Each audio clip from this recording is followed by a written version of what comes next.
Don't forget, Ken, the calling number is gonna be 202-294-7831 because I ain't gonna. the regular. I gotta write that down. I'm not gonna remember that, brother Shot. Hold on. Welcome. We back again with another episode of Vocal Dialect Podcast. I'm Knowledge Born 7. I'm here with my partner in crime, Kenwado Akil. I'm also here with my good brother, General Shaka, saying co-for the Street Law Soldier, as well as my good brother, Gerald Moore. We are here with a very special guest. We have the DC marital candidate, Dr. Rhonda Hamilton, and I think this is your campaign associate. Campaign manager. Campaign manager. How y'all doing? First off, Dr. Hamilton, tell us where you come from and tell us a little bit about yourself. Thank you. First and foremost, thank you to the Vokal Dialect platform for inviting me to visit the platform. I am a native Washingtonian, born and educated and raised in Southeast DC.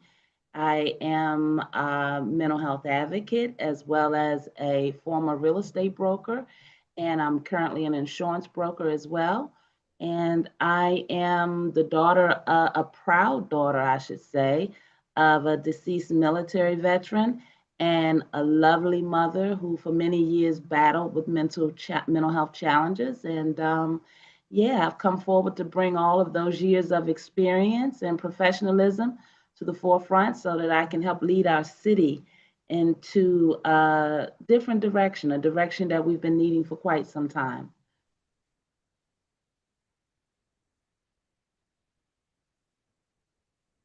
Okay, go ahead, good brother. Go ahead, tell us where you're from and a little bit about yourself. Yes, how y'all doing? My name is James Hutchins. I am from Alexandria, Virginia, right outside of DC, right over the bridge. And yes, I'm the campaign manager for Dr. Rhonda Hamilton. A little background of me is I'm a a current business owner and also an advocate for the incarceration community. Um, and I'm also a returning citizen. Yeah, I'm great to have y'all allow us to be on you all show. I know my candidate is going to let you all know what she's all about. She is the priority, man. We need change out here in DC. And she is the change. Honor and a pleasure, y'all, to let her come on you all platform. You know, especially while things is going on, while they're going on out here in DC with this national guard and all these things that we got going on. They killing our brothers out here. The police is killing our brothers. Man, we just had two killings of police killing the brothers in like what, 48 hours. You know, so, yeah. But like I say, I appreciate you all, and if you all have any questions, I'm right here. And thank you all for allowing us to come on your all platform. All right, I have a question for you, Dr. Hamilton. What does change look like to you in the DC area? That's a great question to start off from. We have been a city that's been challenged to properly deliver what we call affordable housing and just housing stability as a whole.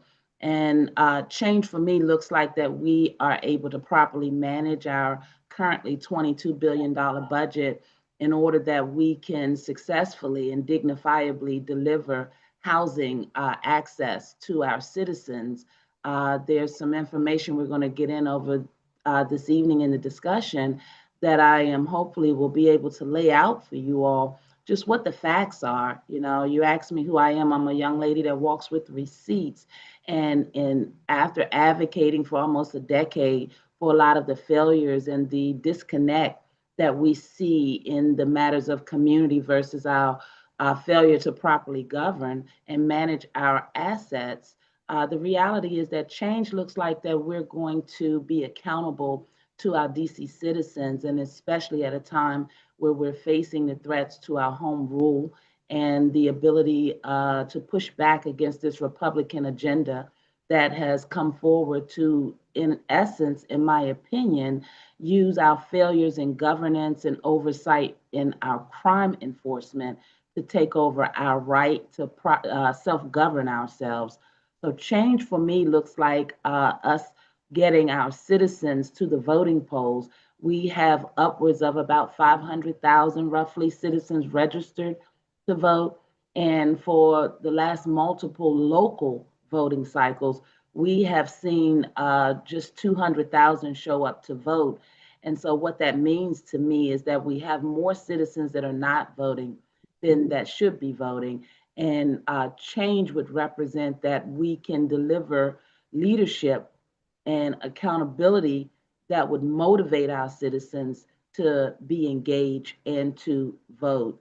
And so change would also look like making sure that I am properly governing the taxpayer monies that many of our citizens who are frustrated that we have allowed so many programs to fail, which is why I believe we see such a failure in our public safety abilities. And so we've got a divided city.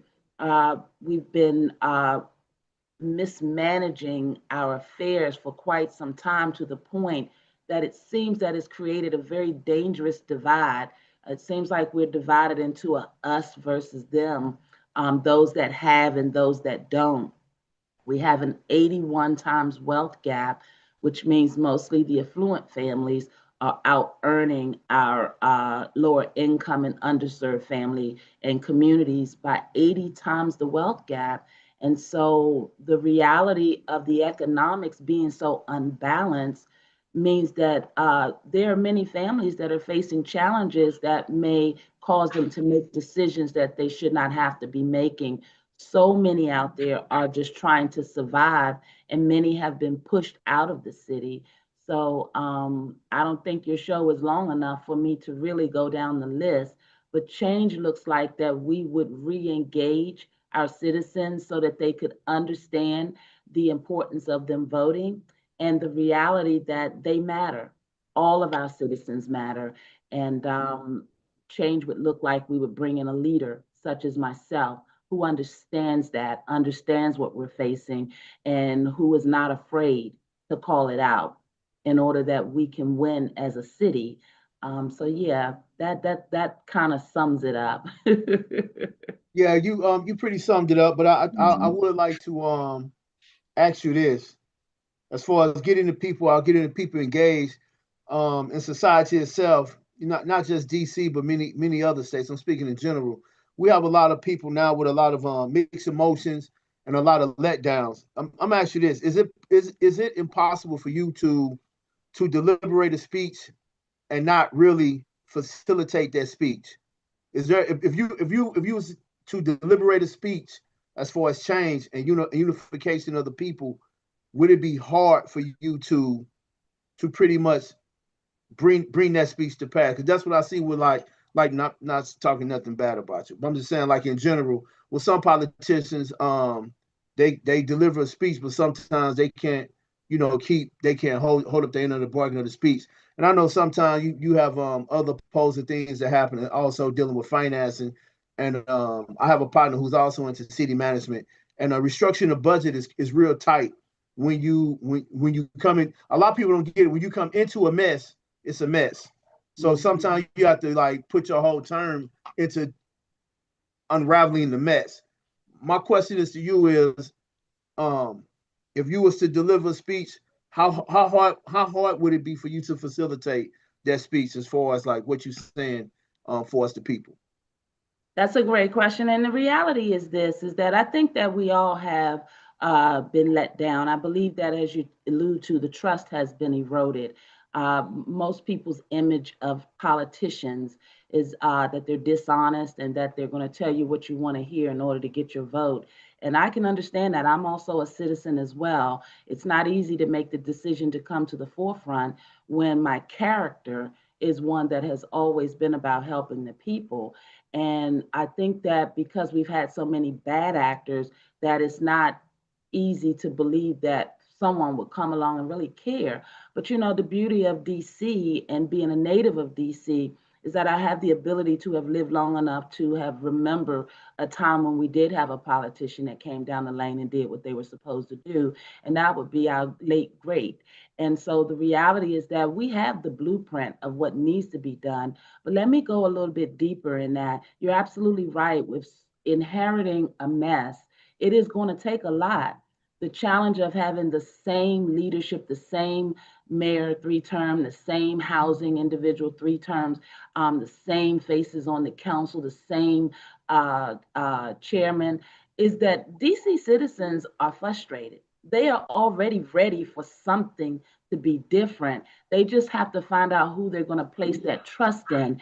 And for me, the reality is that if we can get our people properly educated and help them to understand what it looks like, I've got workers that have already begun calling and speaking out. And so what that tells me is that I'm going to inherit a mess, but I must strengthen the protections around my whistleblowers, my folks that are willing to speak up so that I can understand what and where the gross levels of corruption exist. But as far as me personally being able to deliver, you do some research on me, you're going to find that I am a young lady that walks with receipts. Mental health is real and it comes with a lot of stigma. Housing advocacy is real.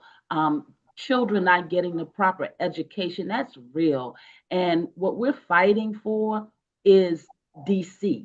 The reality of living in the nation's seat of governance, a lot of times the national politics overshadow our local issues. But I can tell you on that ground, and in the last week alone, folks are reaching out because they are ready. I have a responsibility to properly bring the issues before the people and to make sure that they understand that DC's organizational chart says that the DC resident is supposed to be the number 1 stop. So instead of us looking for just a leader that or that one person that will come and fix everything, I want to just remind folks of what the power of their vote is.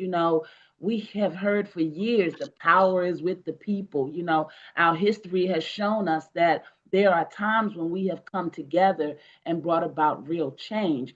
So while I intend to be who I am and who I've been, I also don't intend to go and do this alone because see, the accountability goes all the way around. We've been a city that's been losing for quite some time.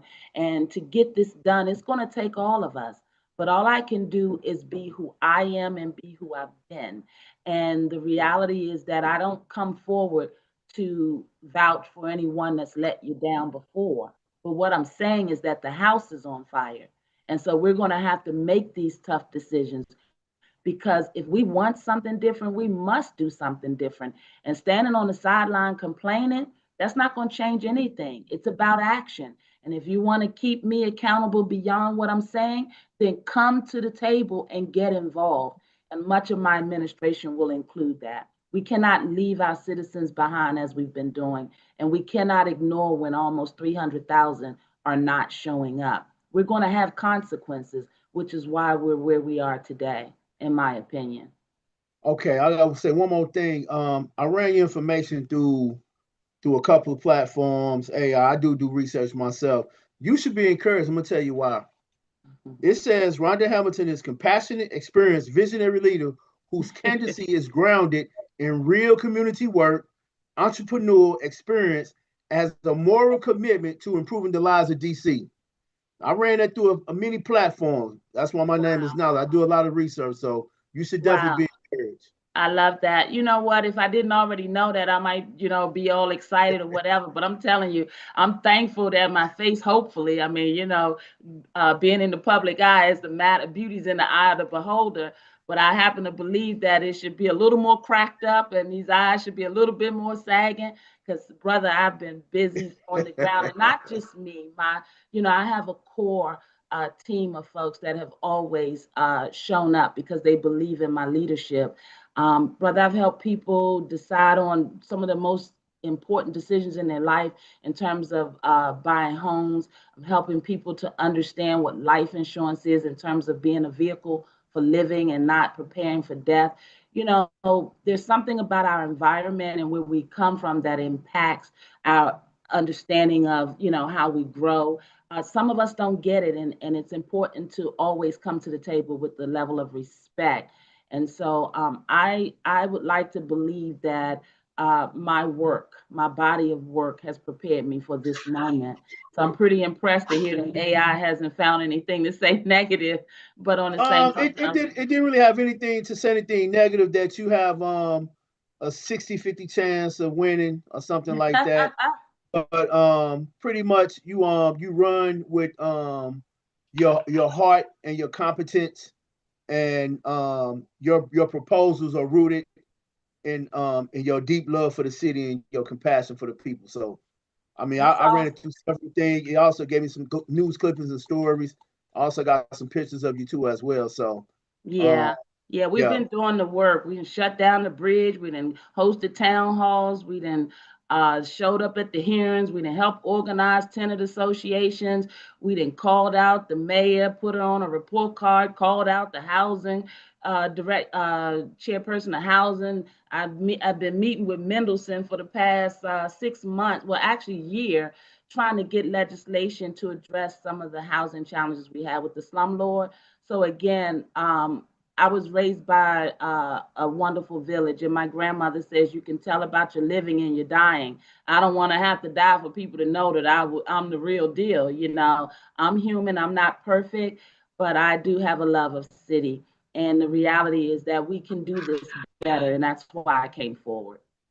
All I I say had is a keep doing question. what you're I had doing. a question for you, sister. What would you Okay. do? What would you do differently that the current mayor of DC isn't doing? That's a great question. So I'm going to start with the hot button item because again, I believe that at the base of everything, if you don't have a solid foundation, it makes it a challenge for you to really go out and do things that you like to do to accomplish in this world. And I believe that housing is such a hot button issue. I touched on it before about the reality of us understanding the nuances in politics when we talk about affordable versus, you know, who they're having that conversation with. But let me tell you what I'll do differently. We just saw an article, I'll use it as a reference, where we forfeited over the last 10 years upwards of 35 million. And we, in the same setting, have been bailing out and placing developer issues and corporate issues above the needs of the citizens, which has obviously divided us because obviously we don't want 100,000 families sitting at the poverty level. We don't want to see people waiting 2 and 3 decades to be able to find housing that they can afford. We don't want to see people still being pushed out of the city. And so, what I would do differently, one, is make sure that there's proper access. I personally, as another woman of color, I didn't come forward to bash the mayor, but when we hire people to do a job as citizens, we have to hold them accountable. I will have to be held accountable because this is your livelihood. When we don't get it right, we're losing lives. Our children, you know, many of them are being traumatized by the environments they're left to come up in just because we haven't been able to balance out the economics. On the west side, we've got 70 plus, I'll say, because we're constantly changing in our landscape given this agenda, but we have 70 plus grocery stores west of the river. And east of the river, we've got roughly 3. So when you look, the imbalance is so visible, but on the same token, we got citizens that have moved here, that live here, that pay a pretty penny for taxes and otherwise, who are prisoners in their own home because we haven't properly managed our affairs. And so the mayor's responsibility is just that, to be the CEO of the city and properly address the issues of the city. And I believe that she must have come in office with the best intentions, but we all have moments in our being that we got to make decisions. And we shouldn't be making the kinds of decisions that we can't come back from. And so there's a lot of corporate relationships, a lot of handshakes going on, that money's being tossed around. And when we don't get it right, it's affecting someone's livelihood. It's affecting our youth's decision whether or not to go out and create a crime. When in the world do 12-year-olds go and commit carjackings and murders? Those are red flag moments. And as the CEO of this city, I have a responsibility to make certain that I'm going to direct the proper resources and again make sure that the access ways are available, because our taxpayers should not keep having to bail out failed programmings and then take excuses for why we couldn't do it better. As a mayor of this city, my citizens' needs will and must come first. You can build business and create strong economy by also making sure that the citizens have access. And I don't believe that our mayor has focused on that. I believe that there are agendas that have been favored or prioritized over the well-being of our citizens, and that must be addressed and it has to be stopped.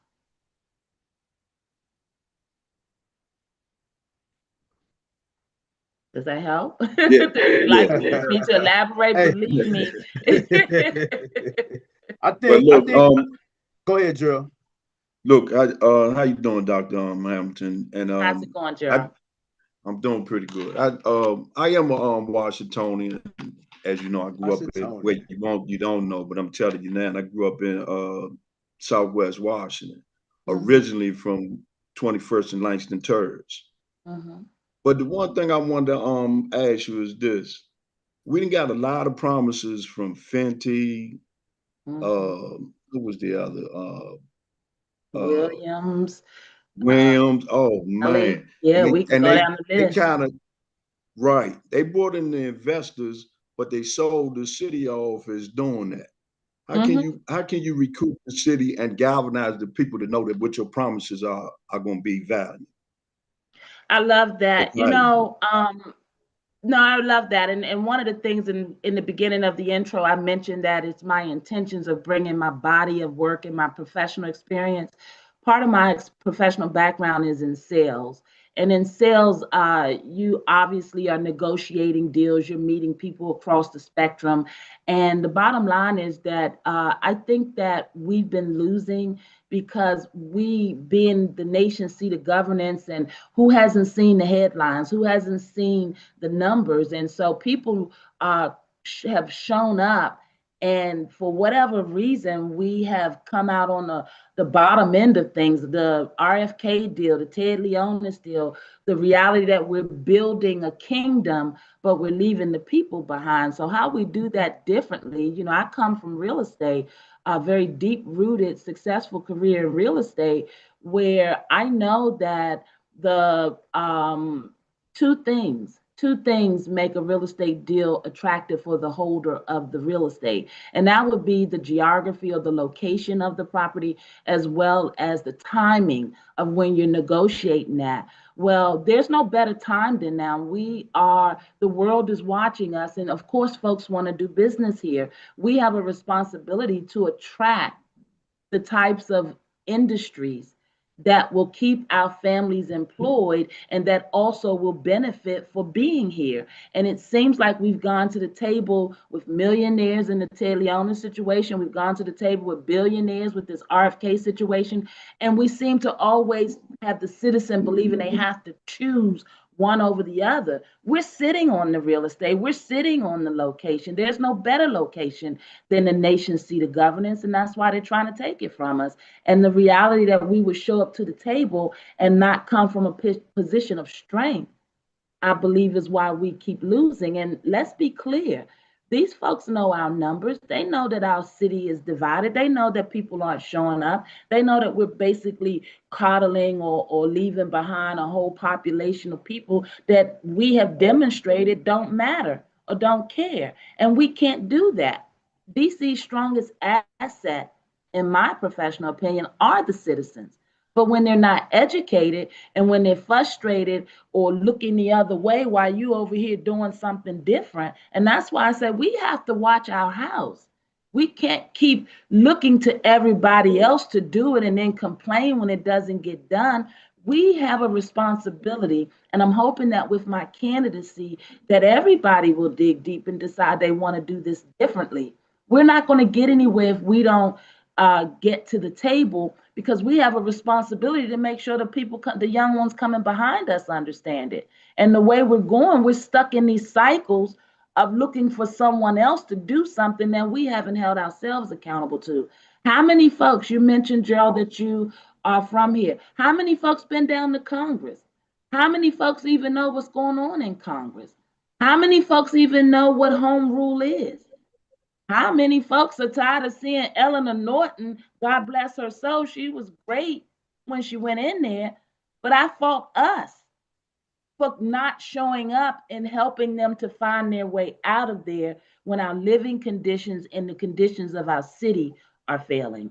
And so, yeah, I understand the complaints, I understand the concerns, but I also understand that in business, you have a responsibility to be accountable. Okay, we got somebody in the chat, brother Chris DeWitt. He said, two-part question, bringing more safety to our youth in violent neighborhoods. Mhm. Yeah.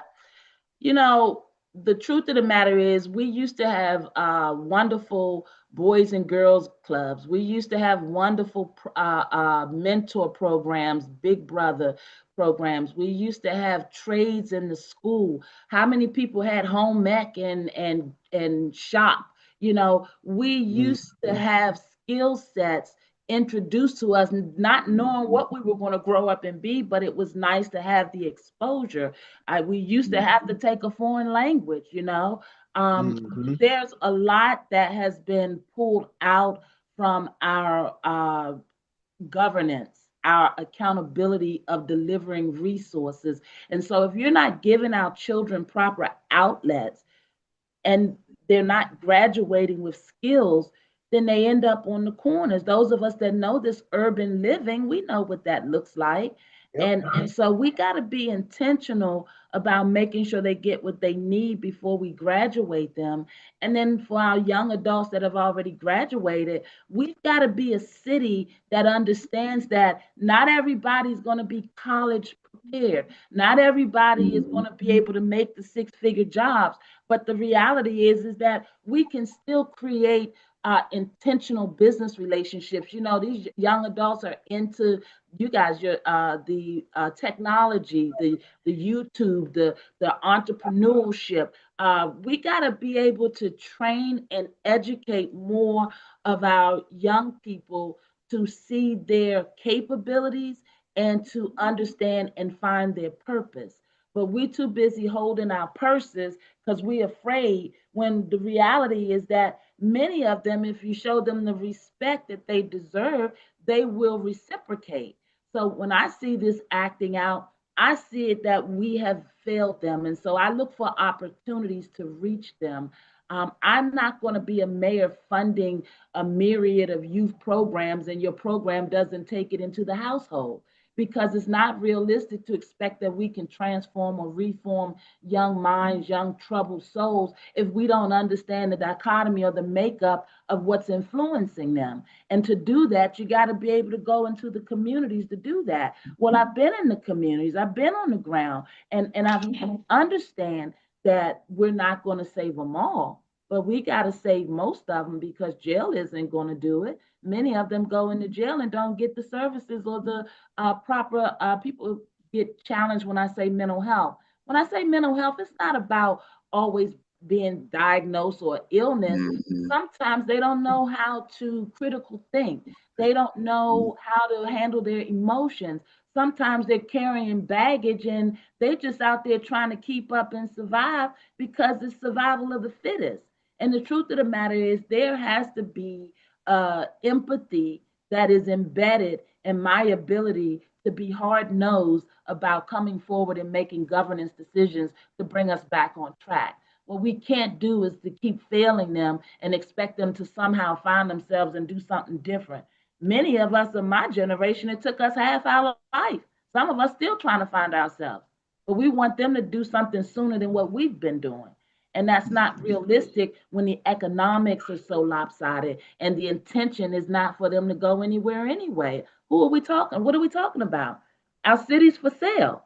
And if you don't have skills and don't have a job and can't maintain a certain economic, you're not even part of the equation. How is that even possible? But they want your vote when they're trying to stave off, what we're dealing with now, which is the Republicans trying to take us over. So the moment that they've been trying to uh, stave off is here. And what I say is, amidst the chaos, we have opportunity. And so what we will not do is to keep the band-aids on and keep falling for the press conferences and the mayor and the council members telling us that, oh, this is the reason why and it's going to be okay. And then we show up and see the same thing again.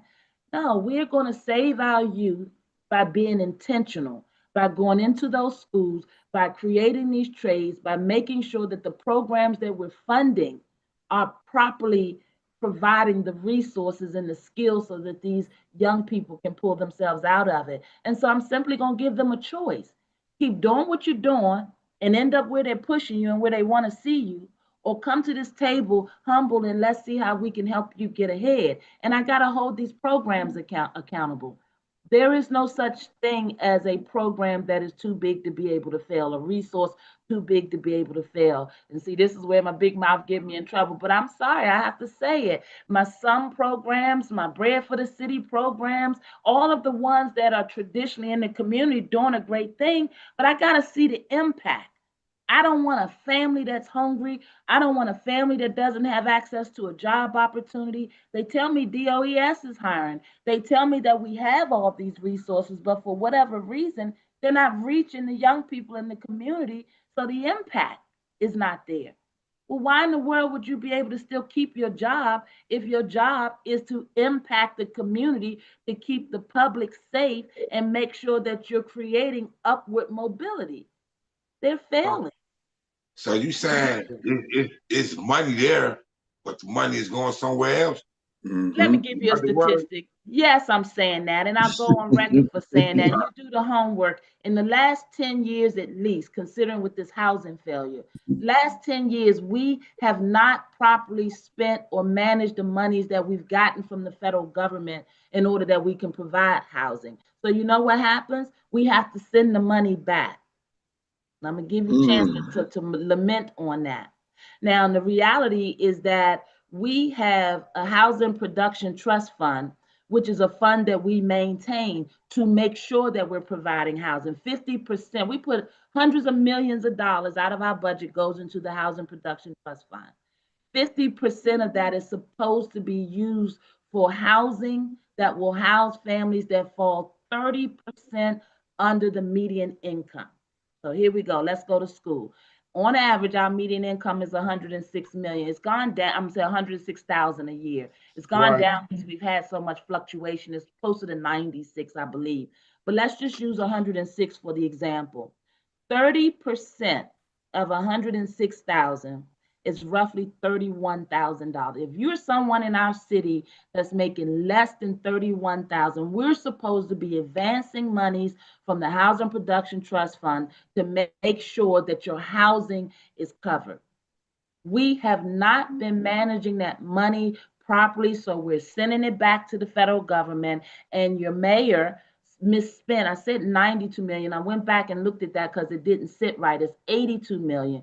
She misspent 82 million on all this developing, and it did not meet the rule of the 30% below median income. You know what we spent in 2024 for those families? We spent 19%, and we can spend up to 50%. So when you start knowing the numbers and the nuances and the policies, and you understand what the representation of the failure really is, we have a failure of leadership. And I keep saying that we don't have a housing crisis, we have a leadership crisis because they found something they can sell us and they've stayed with it. And you know why we stayed with it? And why they think we stand with it? Because we haven't voted them out.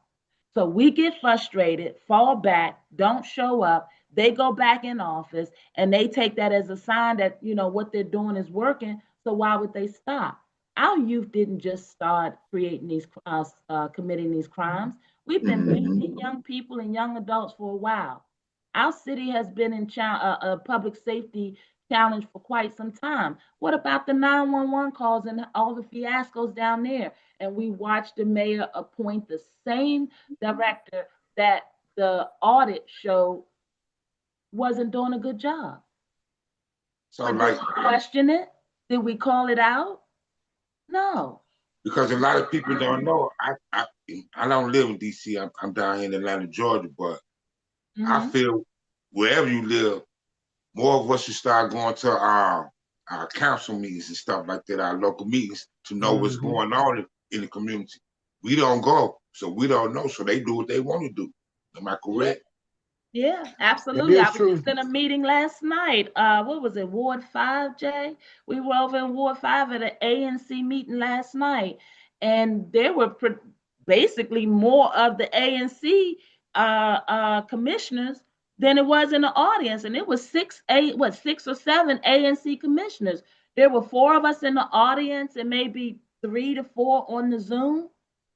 Our wards average 80,000 people per ward. Mm-hmm. Yeah. You I You can't know, know. you can't it's, hold people accountable with 10 people showing up. It Right. doesn't. Yeah. yeah. That's I the read an big problem. article 'Cause about people this. don't know. A lot of people don't know because they don't. We don't go to our councilman meetings, our commissioner meetings, and stuff like that. How long has the current mayor? Did she do 1 or 2 terms of DC? She's on her third term, and what people Oh don't wow. realize, what they don't realize is that the term limits, they removed the term limits when she got in there. So she can run as often as she like until we show up and hold that council accountable for passing legislation to shut that down. Right. And I want to speak on something when you say we don't know or we don't go. All of us are holding a mini computer in our hands with these phones. If Right. I tell you I'm gonna be on YouTube or Facebook or my likes are up or whatever, we make time for the things that we're interested in. And again, if we want something different, we've got to do something different. And sometimes it's intimidating because you didn't get it and you get to a certain point in your living and you don't know how to humble and just say, look, I don't know, but I'm trying to Right. find out. I'm here today. And that's what I'm hoping that my candidacy will motivate folks to do. We Yeah. can we can start right where we are today, Yeah. do something different. Yeah. Right. Yeah. Those are your two keys so far. Your broad-based community coalition, and your focus would be on undeserved and undermobilized voters. And this would be your success of your campaign. And pretty much you already doing it, bringing the awareness to the things that need to change, and not just bringing awareness to it, but also having a solution for it as well. Absolutely. Building a community that's already built is long suffering. I'm gonna say it again. Building a community that's already built is long suffering. So hey, you got a job before you. Yeah, I do. And let me make sure I clarify something because I have my folks out there, oh, she's not polished, she's not, because they're looking for a certain conversation. That's that experienced person that is showing up to the meetings. That's just like putting the narrative out there that all of our youth are in trouble and they're not. So it takes the limelight off of the youth that are really showing up and doing the work and doing what they're supposed to be doing. And so that's that imbalance we speak of. And I think our parents would tell us that sometimes they give more attention to the child that they know is troubled as opposed to the child that they, can figure it out. And I think that's kind of the position we're in now. While I am very familiar, very boots on the ground, very community centric, I am a self-employed business owner. And so I understand bottom lines. I understand that we are basically carrying the weight of the failures of these very things we're talking about. But if we don't stabilize these issues, it's going to continue to cost us taxpayers. And so my motivation is to be able to show that we can coexist and we can properly manage and govern our affairs so that everybody is winning. Right now, we got an 81 times wealth gap. So the reality of folks that don't have these housing issues, that don't have these needs for SNAP and these other resources, obviously their living isn't going to change. But if we don't find a way to come together and acknowledge that our division is what keeps us vulnerable, we're going to lose our city.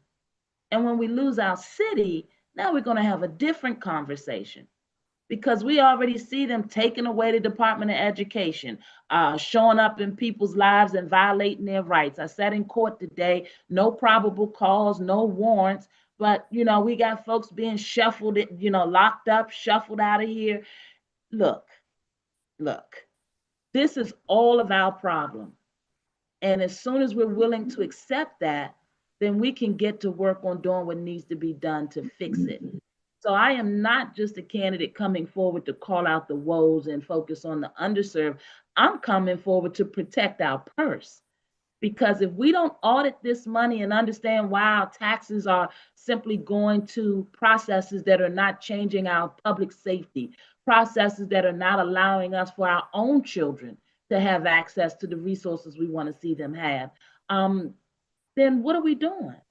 What are we doing? That word citizen should come with a larger level of accountability.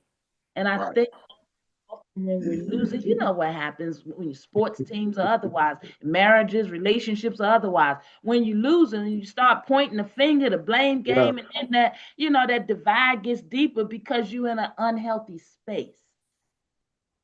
All I'm saying is that as a city, if you truly love DC and the history and the legacy of who we are, you should have your sleeves rolled up and say, look, I don't know this Dr. Hampton, but I got to find somebody else until I find somebody else that's going to break this thing down the way she is, until I find somebody else that is as educated and familiar with the problems on the ground in those areas that I don't want to have to visit. You're going to have to make a decision. And to stay with the same patterns of failed leadership, then you got to blame yourself. That's So let me true. ask you this question, Dr. Hamilton. I think I recall that you on your interview you said that you're running independently. You're not Yeah. affiliated with Democrats or Republic. Yeah. So And if you what? knew me, you would understand that. But go ahead. I'm sorry. No, you can go ahead. Yeah, But I I did always, want to go ahead. no, Finish. you You go. finish first. I'm sorry. Okay, the reason why I asked that because most people think that most of the mayors, I think if I'm not mistaken, Marion Bow, she's Democrat. Mm-hmm. Mm-hmm. Yep. Yeah. We're a So blue city. would you choose right, right. So with you running independently, how would you get the Democrats that we know Democrats always vote for Democrats? You know, Yeah, Republicans let's talk always about vote that. for Republicans. So how Yeah, would you get how yeah, would I get them? yeah. Yeah, let's talk about that. In 2012, I was a Democrat. I inherited, like many of us, I Hmm. inherited my political party from family or just from, that just seems the way to go because I just, as a business owner, I can relate to some of the understandings on the Republican side in terms of, don't want government, not wanting government in your business, not wanting government to be too big, not wanting the debt ceiling to be so high that we're just spending money to take care of folks that and enabling them not to be able to be upward moving. So I get that, but the reality is that I have not seen the lives of the citizens in DC that have been going through these cycles change, regardless if it was blue in office or red in office. And so, what I realize is that I'm not a get with. I don't just go along. You can't just tell me, as my, dear big mother would say, can't tell me it's snowing outside and you shit, me. You know what I'm saying? It's just you just have to be willing to come forward and speak up. The reality of DC being a blue city is that we have not pulled out to the voting polls any more than 35 to 40% of our voting base. If we can't bring 50% of our voting electorate to the polls, how can we claim that we are Democrat City? I think that people are fed up, and I'm hoping that what they will realize is that it's time to choose principle over party. You know, this party has not done anything different to make sure your family can put food on the table. This party hasn't done anything different to deal with the chronic disease running through your community. This party has not done anything different to graduate our children and our young people to higher standards of education and excellence. This party is not keeping us safe, which is why we have the National Guard on our streets. This party has failed to properly govern our money, and put proper housing in place so that people can have dignified understandings of how they can build their lives.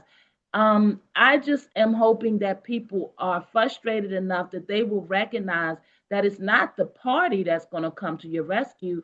It's the qualified, empathetic, no nonsense leader that is trying to take us out of this. And I happen to not want to wear a label that hasn't been authentic. See, if they earn the right, then that's different. But they have not earned the right to just assume your vote. And just because you're Democrat on your driver's license or your voting card, you can go in the poll and make a different decision for your city and for your family. There's no one, making you decide to do this. You're being loyal to a process that has left you behind. So before I come out here and fight unnecessary battles about who's going to do the work, first of all I got to do is tell you to check your record because you've been failing publicly. We lost our Black men in 2024 for that. So it is time for the citizens to stand up. It is time for power to truly be about the people. And me being independent since 2012, it was Obama's second term. He was on 60 Minutes. I had knocked doors in Richmond. I was, let's go, let's get it done. I was Democrat. I believed in it, even amidst all of the failures that I was looking at on the local level. But the reality is that in 2012, Obama went on 60 Minutes and he said he want to apologize. And you guys look this up. I don't like to talk. I don't generally talk in happenstance. If I'm talking about it, you can go to the bank with it, because I just try to be true to who I am. But he was on 60 Minutes and he was apologizing basically to the middle class and those of us that had been experiencing some business challenges, who we needed him to do and deliver on his promises. And he said that he thought that if he reached across the aisle to the Republicans and gave them what they needed, then they would turn around and do the same for him. And I'm thinking, really? Mm. You thought that really, as the first Black president, getting all those threats and they didn't want you in it to begin with? Really? Did you think they were going to reach back across the aisle and help you save us? Like, if that's what you're going to tell me with all of your intelligence and experience, then I don't want to be a pawn in you all's game. I don't want your sorries. That's like our mothers walking around the city who buried their children. They're tired of hearing sorry. Do something about it so that the loss of life was not in vain. Right. Well, Yeah, well, so yeah, I was, I just they gotta earn my vote. They don't get to claim me. Okay. yeah, well, I fell into the hype of voting for Obama the first time. I'm born and raised in Chicago. The Uh-huh. first time, but after that, I didn't vote. I mean, it was crazy. Yeah, politics can be a thing, but it's how we look at it. I always say, look, guns don't kill people. People with guns kill people, right? And the same thing holds true with money and power. We have an adverse reaction to power and money, and that's because in the wrong hands, it's corruptible. But how many of us don't want to be powerful and be economically sound and to be able to make our own decisions? We got to get back to being community and showing up. And because Marion Barry showed us what that looks like, I Yeah, believe we can do it again. that, We that was showed my up to next the question. polls and we That was my put them, next question, sister. What was yeah, the last man that actually done something for the community besides Marion Barry? yeah. Yeah. DC is the nation's seat of governance. We fix our problems here, and we will, then we can put this nation on fire. Right. Everybody watches DC. People fly here from all over the world to come and talk politics, understand how they can get their agenda pushed. What would it look like? I keep saying we 700,000 strong, but what would it look like with just half of that showing up on the steps of Congress and letting them know that we're not for this nonsense? They only gonna keep doing what we're allowing them to do. And Lord knows fear. What is that? What happens if our slaves were too afraid to try? Who would Harriet Tubman Right. be if she didn't take a chance? Frederick Douglass. I Right. mean, we stand on some strong shoulders, but having that sales background, one of the strongest traits of getting the deal done is knowing who your opponent is. And these folks have figured out that we ain't gonna show up. So why would they Yeah. stop? That's that's your main thing. When I did my research, it's the voters. Yeah, it's like we're not fighting As far anymore. as far as you being authentic, you have that. Articulating, you have that. As far as you being for the people, you have that. Your main thing is the voters. And being a champion for the people. Yeah. Those are the main things. In my whole research that I found, that you would definitely need. It's the voters and you being a champion for the people. Yeah. Her Listen, let he me wants say to that. want to Go ahead, brother Shaka. in the street life soldier because they gonna help you out. They up in DC. Trust me. You know Good what? I believe, to be honest with you, maybe I'm naive, but I'm betting on my people. You know why? Because when I love all our cities. I love the fact that we have such a diversity because that means we have opportunity to grow. Because we need to learn and be exposed to other cultures so we can understand how to act outside the bubble or the silos that we tend to live in. But the reality is that when you are native, and I Yeah, say native because generally I'm seeing generations of folks that are just being upended and pushed out.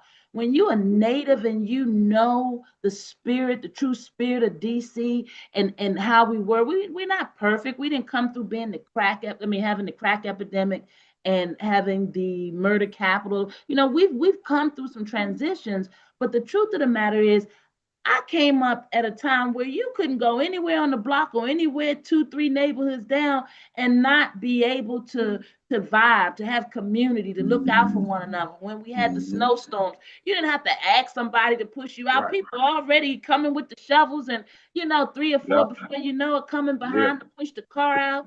Now we walking past one another. We can't yeah. even say hello. And Back in the day, that yeah, energy has come into our town and has allowed us to forget who we are or who we're supposed to be. And we're too busy trying to stop the crime. And, we call our young people menaces, but I happen to believe in my generation, they wrote me off too. I'm sure it's a lot of yeah, people yeah, that know Yeah, me we and all saw were. me coming up and like, was she running for mayor? That little wild child, that mouth was all, I saw something very profound. Maya Angelou, when she was 20 years old, was a prostitute, right? Malcolm X at 20 years old was, doing his thing out there in the street or what Yeah. have you. Where would we be as a culture if we just stopped there? If they didn't go on and become as great as they are or did? We all could be something different. right. We have a responsibility. And to my generation and above, the baton has been passed. It is time for us to step up. This is I Correct. think our Shaka era. wants to say, I think, but General Shaka wanted to say something. I Go cut you ahead, off. Shaka. Okay. First of all, she is our mayor. She As is our far as I'm mayor. concerned, remind me of Marion Barry. Conversation that we had Friday, myself, your campaign manager brother Jay Hutchins, and Victor Booth was, deep and personal, and it was inspirational as well. But for those who may not be from Washington, D.C., and even those that are from Washington, D.C., that don't understand the political history of Washington, D.C., after uh, Mayor Barry's term ended, there has been an array of people: Sharon Pratt Kelly, Anthony Williams, Vincent Gray, Adrian Fenty, and even the current so-called mayor. Mm-hmm. Um, all of them were handpicked. They were ushered in. They made backdoor deals with the globalists, and Mm-hmm. they agreed to follow a certain agenda and a protocol. Mm-hmm. None of them, none of them have any black experience. I'm talking about not just in the trenches, but just the black experience, period.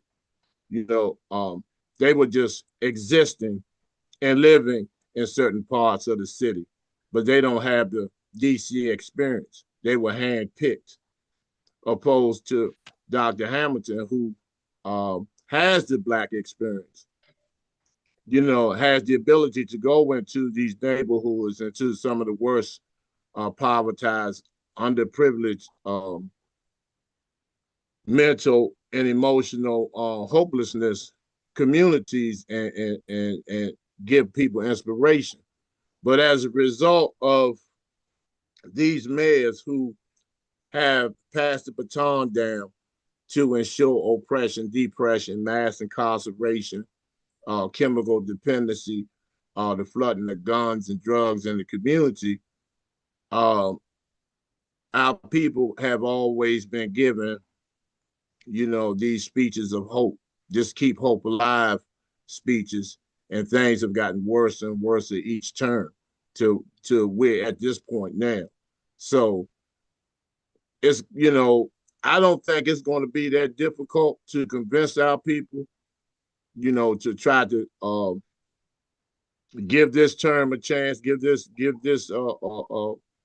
sister a chance, this mayor a chance to make some changes and turnarounds, because she has been in the city, opposed to these other mayors and even the police chief. They only come for press conferences. And they falsify statistics of the murder rate of the homeless population.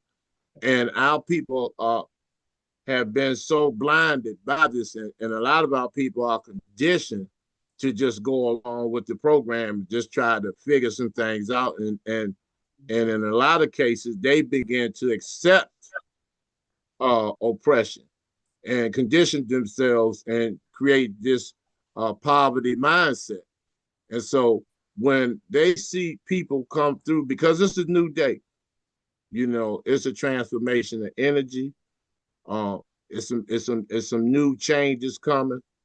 It's just that the people are going to have to um, be able to mentally and emotionally fight through all of the conning energy that these past mayors have passed down to them.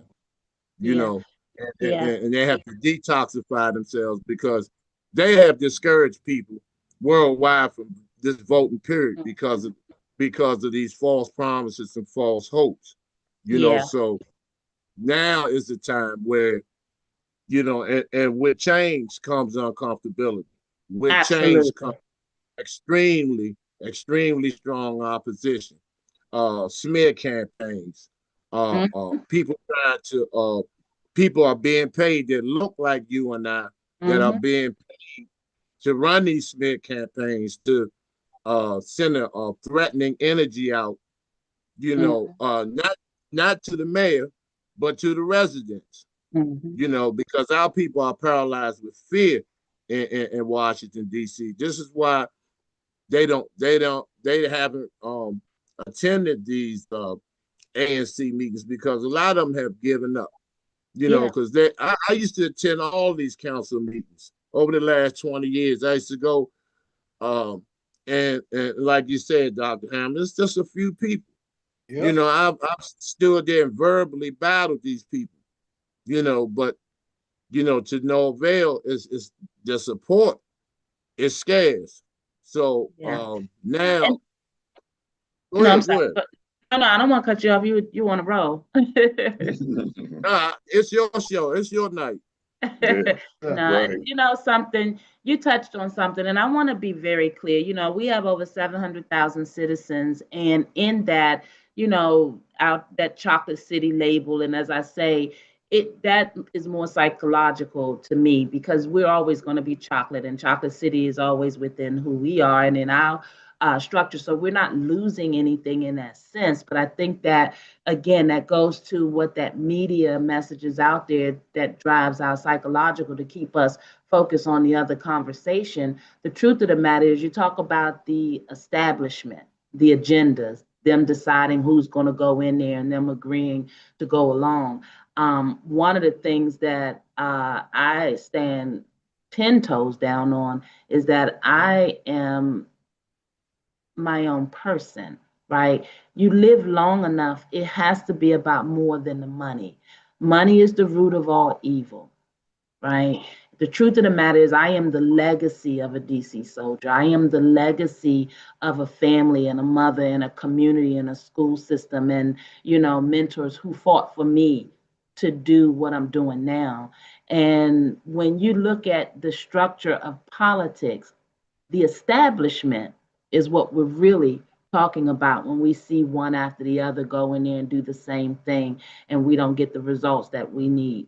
And so it feels like this big power machine up against folks. And so they feel intimidated. And yeah, they may go to a couple of ANC meetings, but they're looking at the bigger picture, which is that it looks like folks that don't look like you and I are getting more favoritism or favorability or getting their agendas or their needs met or being prioritized. And the truth of the matter is, there are folks that don't look like us that live in our city, many of them, and they don't like corruption. They don't like the mismanagement of affairs. And so I don't dare want there to be a narrative that it's going to take the Black people for me to get elected. It took more than Black people to put Obama in the White House. It's about understanding that beyond the color of our skins, we're human beings. We're part of the human race. And people, they're fighting for their legacy just as we should be fighting for ours. But who we gonna hold accountable if we are not willing to get the education or at least align ourselves with folks that have it so we can do something different? And the reality of Mr. Anthony Williams, which a lot of people don't realize, there's something called the Federal City Council. That's who's really pulling the strings. That's who she's really answering to. Mr. Williams then made himself a nice seat right on the outskirts of things, still in the city and still pulling the strings and making decisions. So look up the Federal City Council and start becoming educated about what's really going on. There's a design for this city. We're sitting on some very valuable real estate. We're the nation's seat of governance. They're not going to continue to keep pouring into processes that are not prospering. And that's why it's the responsibility of a real leader to make sure that we are balancing out the scales so that our families that are beholden to these cycles of poverty because we're not systemically delivering opportunities that would allow them to climb out of that. We should hold higher standards across the economic scale. But we're not doing that. People are showing up and buying the real estate and not investing in it in a way that the environments are habitable. But we continue to give them millions of hundreds of millions of dollars in contracts, and they're slumlords.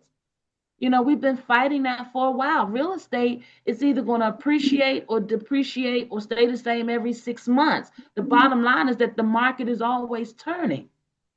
There are too many people that are not in the economy, don't know what the market is about.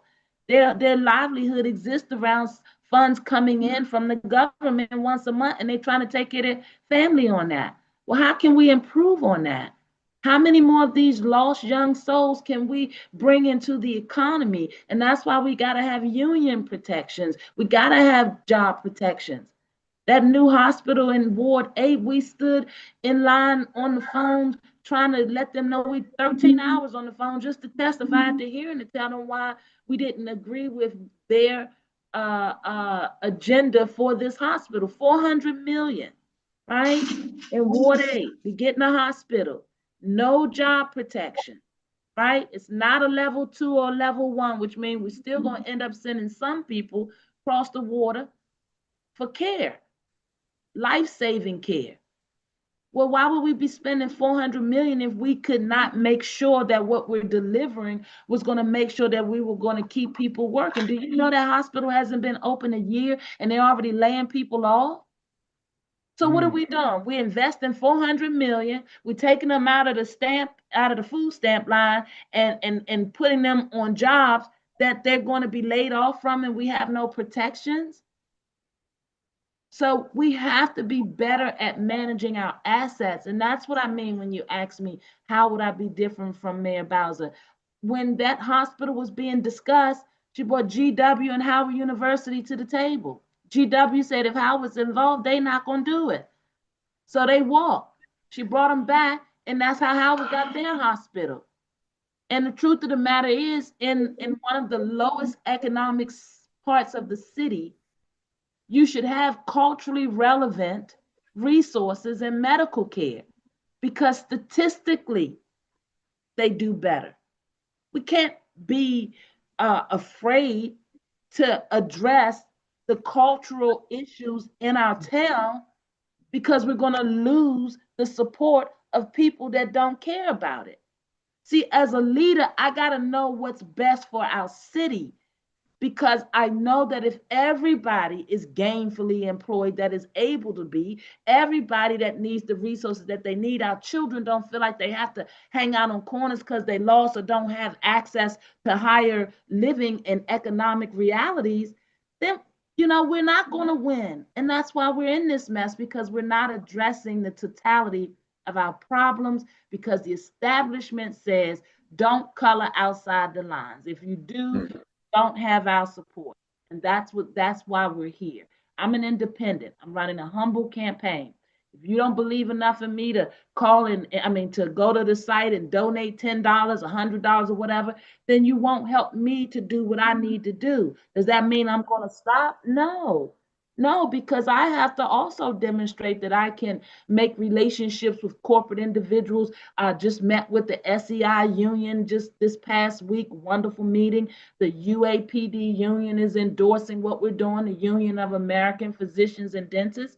Why? Because I was on the ground doing the work with their Unity Healthcare when they couldn't get a member on that council to speak up and help them save their doctors who were leaving. They care for over 60,000 of our underserved citizens. And the doctors were leaving because the upper management wanted them to see don't spend more than 15 minutes with those folks because poor people don't have issues where they need more than 15 minutes with their doctors dealing with diabetes, asthma, dialysis, cancer, 15 minutes. Because if we don't set the standards, if we don't make sure that our governance is balanced, then the bottom of the totem pole is usually going to be people that look like you and I. And I will not apologize for addressing that because in the end, as a city, we're all going to win. But yet, we'd be crazy not to believe that there are not systems at play. But what I will not do is come forward and offer more of the same. And so I believe that in our strategy, if we're moving at least 15 to 20% of that population that's not voting, we've already changed the game. All right. We in the A show. couple of people in the chat say you already doing the work up in DC. Yeah. And I have my way about it. I've been rolling some things out. We just launched the Black Wall Street DC Operation Save DC to try to bring more small businesses back to create the same spirit of what we had back in Tulsa when they shut it down from a government standpoint. We still have to be resourceful enough as a community to come together. And the truth of the matter is, we do have the ability to do that. We just have to retrain our folks to understand differently. DC has always been a city that will take care of its seniors and its youth and our families, and there's no reason for that to be any different. What we have to do is learn how to coexist. We got to slow this gentrification down because we don't need to be pushing people out. We need to better manage our assets. We need to stop accepting the excuses from them that they can't do any better. If they can't do any better, then we need to show them the door because they have been mismanaging the money. And for a better part of a decade, we have sent quite a bit of money back to the federal government that we could have been utilizing to address our city better. And so there's so much that I have to deal with. I have a commission on wellness that I'm going to bring forward because with 25,000 roughly threatened by this Republican agenda to be thrown off for Medicaid, we need not to be waiting until they do so. We need to make sure that there's a plan B. As a small business, as an entrepreneur, you have to have a plan. You don't eat if you don't know how to make the deal happen. And so I want to make sure that we're bringing the right relationships, want to make sure that any relationship that we bring to this city as a business, that they respect the will and the need of our citizens. And I want to create citizen task force so that we can bring this conversation of politics down to the level where policy making and legislation is not happening without the citizens' input. So many of them don't know what a hearing is. They don't know. They just get frustrated, call their landlord or call their management company, and they sit and they fester. They don't know if they escalate or elevate that issue to Department of Buildings and get an inspector out there. Every day that that repair goes unmanaged, it's a dollar. It costs them. It's a fee. It's a fine. And the city don't want them to know that. I mean, they'll tell them that when they show up frustrated. But why are we not public service campaigns? You know, why are we not at the bus stops and everywhere else with it so people know how to reconnect to government to have a better way of living? There are too many folks that are uneducated, that are unengaged, and we have to change that. Because in a capitalist society, they don't care nothing about how mad we get and frustrated and how loud we yell. You have to go after that wallet, after that money. Yeah. Will pay attention when you stop them from making their money. Mm-hmm. Right, fellas. Before we end the show, you guys go ahead and get your last remarks. But Dr. Hamilton, we want to thank you for me personally for you showing up and giving us such a passionate outlook of your personage and your portfolio. I think your campaign is going to succeed valiantly because I mean you everything you said was compassionate. I mean, I can feel the passion when you talk. I didn't even want to interrupt you. I would hope you kept going on and on. But I think you're gonna be the mayor. That's one thing Knowledge said. I think you're the next mayor of DC. And if I was voting and I was living in DC and I never had voted, I probably would vote for you. Awesome. So I hope you much success. Much I, success. I received that and I thank you. You're welcome. Thanks for coming on, sister. You know, I seen a couple of your interviews on Facebook. You know, and you know, you real as you get. Like the brother Jerry said, I see you compassionate and real about what you're saying and what you're doing. It's few people on this feed that say you are already doing the work, so you must be doing something right. Seems like you're part of the community and a people person. And that's what we need. Appreciate you. And also, for those that's still on the feed, subscribe to the Vocal Dialect Show because it's the information that we give. We don't keep no BS out here. And you know, you can follow Vocal Dialect on Instagram, TikTok, and Facebook as well. And also, you can follow our brother T Shaka Sankofa. He go live in the evening times between 7:30 and 8:30 p.m. That's T Shaka Sankofa. So go follow him, y'all. Awesome. Awesome.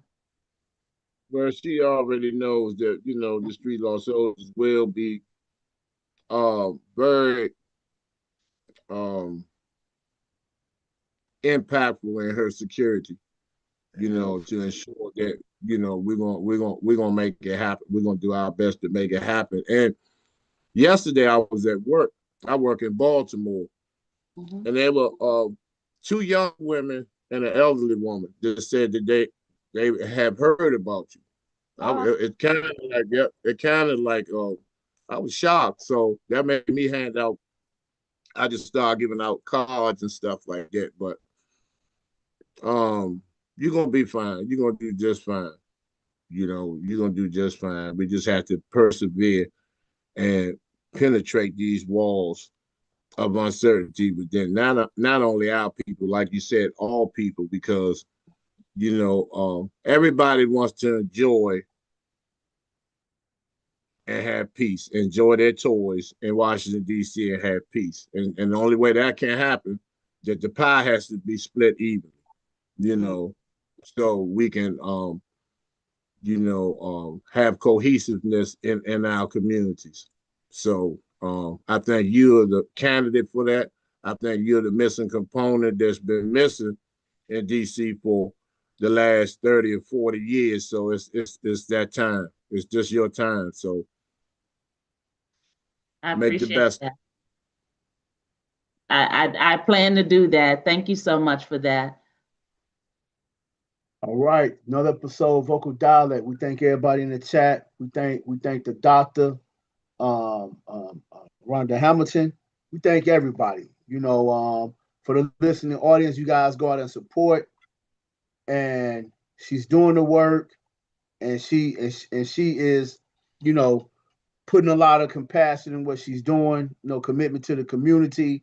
Also dealing with the mental health, uplifting people who are often overlooked. So you guys show support, show love. We're gonna clip this video up, and we're gonna put this video everywhere. We're gonna put clips of it everywhere. So Awesome. And I sent you a friend request, doctor. So I send the clips to the inbox. So you can Okay, I'll make sure to respond. And gentlemen, before we wrap up, I just wanted to share, I don't think I've given my website, and I want to make sure people know where they can get that information from. Is it okay to go ahead and provide that? Drop the information. Yes. Okay. If you want to learn more about my platform or just look into more about my walk thus far, you can go to Rhonda Hamilton, the number 4dc.com. That's RHONDA Hamilton, HAMILTON, the number 4dc.com. And I understand that this is a lot and we haven't even scratched the surface. So we've got 12 months before we vote. You guys have been asking me to make sure I help you understand that process. Every year when we have the elections, November is the big vote. In June, they have the primaries, and that's to determine who's going to be the lead representative for the blue party, the lead representative for the red party. But as an independent, I run all the way through. But November is when the big election is. So we have 12 months before we have to vote. So we have plenty of time to check me out and see what's what. And two final things, there are two bills that have already gone forward from the House to the Senate that put DC at threat. So we need you all. One is the Cash Bail Reform Act, which is going to disproportionately affect people of color, especially those of us that have family members that are coming through the justice system and that need to come out on bail. They got a Cash Bail Reform Act, HR 5214. Also, they're trying to remove our Office of Attorney General so that they will appoint who our Attorney General would be. And if we're already having problems and we're supposed to be in control of our destiny, then I want you to know that it's going to gravely change if you guys don't decide to do something different. I thank all you brothers for this opportunity. I feel so honored to be talking to our brothers because just a year ago, it was a whole different conversation with our brothers in politics, So I feel very honored to be welcomed to your platform, to be able to share some knowledge. I look forward to coming back. And again, follow the process, get involved, use my candidacy in this campaign to be the reason why you came back to the table. And there's no way we can address everything in this short setting, but you can always reach out to me, Rhonda Hamilton, the number 4dc.com, and there are ways to contact me, and I'll mix it up with anybody. Yeah, I just want you to do it to promise as well, sister. When you become mayor next year, you come back on the show, okay? Oh, absolutely. I'm going to be calling on y'all. I got some young people that need your guidance and your tutelage. We're going to work. I'm going to put you all to work. I got to know that you guys are at the table with me because we're going to do this differently. I'm going down there to clean up the books and to open up the gates. So you guys need to show up because that's how we're going to do it. Certainly will. Hey, thank you, campaign manager, Brother Hutchinson, because I don't think we addressed him. And thank him also for coming on. Yeah. Absolutely. I tell you one thing, you want to go through these weeds in this town, in this nation's capital, where they so bullying and, so clicked up and all that. You better have you a real one walking out in the forefront. And that's what I got in Mr. James Hutchins. That's right. That's absolutely correct. Yeah. Right. So let's go, DC. And thank you guys so much for a wonderful experience. And I'd love to come back. As a matter of fact, I'd like to be back before they vote. Okay, cool. Yeah. We'll do that. We'll do that. Brother Shaka. Whenever you want to. Doors open. Thank you all. We got to open your policy. All guys and goddesses, all warriors, and we just got to make this. We got to make this a reality, Yeah. And Yeah. it just takes support. It takes doing some things that are uncomfortable, because all change is uncomfortable. If And we're we have, not uncomfortable, we're not growing, you know? Yeah. that's right. But the And one just, thing I do say, from chaos come laws, Hey, which comes beauty. pressure That's busts right. pipes, Right. pressure There builds you go. diamonds. Yep. And That's I'm a right. diamond, That's you know? Let's how go. DC is. Exactly. yeah, That's how I got DC one. is. Brother Victor Booth was asking about wanting to clean up and do clean up some of the buildings, some of the project tenements. I think that's what he was saying. So Is ask that what me, you, Vic? ask me again. I didn't hear the last part. Okay, you can ask her now. Hi, Dr. Hamilton. How are you? Hi, how's it going? Good, good. So I had an idea to, like, some of the residents you spoke about when we met on Friday that are in crisis, I guess, with like rodents and repair issues. You know how realtors would volunteer and do home repairs for seniors and stuff. So it would be, I guess, to our advantage to help, your campaign by, assembling a few guys that I know, that can go in, at my experience, and go in and kind of help alleviate some of the issues that some of these women and families are experiencing. And then have you there with your, with James, and, we speak on it, and that we have a few, companies out there that'll be a part of your Black Wall Street piece. But hey, we coming and we looking after our own, and speaking to this, this orange man, and say, hey, we don't need you in our state. We can take care of our own. This is what we gonna do. Okay. Absolutely. Absolutely. And you're speaking my language, and absolutely I welcome that. And I would hope folks from other industries that see what's going on in the nation's capital, that see the campaign and know that I'm a real one, would show up, because we absolutely can help our own. We should be helping our own. And as a matter of fact, that's a big part of the argument on the other side of the aisle, is because we're not helping our own, then they're going to take it upon themselves and decide what they're going to do about it. And that is not what we would do. So I absolutely would love to talk to you in the background, because that's exactly what the Black Wall Street initiative is about. And then moving forward into my candidacy, I intend to bring forward an Office on Residential Affairs Commission, which would bring together a collective of my business community and my citizenry and my advocates and, folks, so that we can make sure that we are deciding the solutions that are going to be best capable to save our communities. So absolutely, let's start those conversations now. That's exactly what I want to hear. And I thank you for making the suggestion, because I'm at the gate. I'm here. I'm showing up. But you guys got to come on and help me, because it's a big deal. It's a big need out there. All right. It's been another episode of Vokal Dialect Podcast. We see y'all again next week.